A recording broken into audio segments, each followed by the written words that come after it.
ishga ketishdan oldin hech bo'lmasa mana erlarni ham kosalarini hamma idish tovoqlarni yuvib dasturxonni chiroyli qilib saramjon qilib ketinglar. Shahlo ertalabdan hovlilarni supurib, nonushta tayyorlab, endi bularni ham yuvib qo'ymasin endi, maylimi?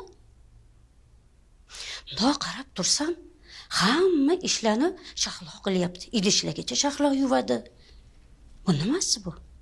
Oyijon, Shahloxon uyda o'tirsalar, biz ishga boramiz. Nima qilibdi 4 ta idish yuvib qo'ysalar? Oyjon, kechiksak gap eshitamiz.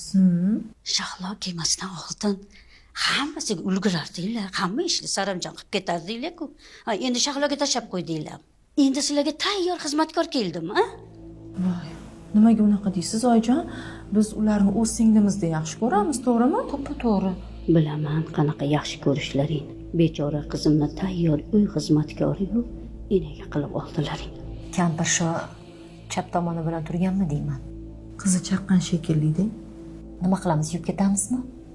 Yo'q. Akalari olib kelgan ro'zg'ori yeyaptimi? Halollab yesin. Yuvadi o'zi. Agar hozir yuvsak, keyin qizini yuvmagin deb burab qo'yadi mana bu kampir.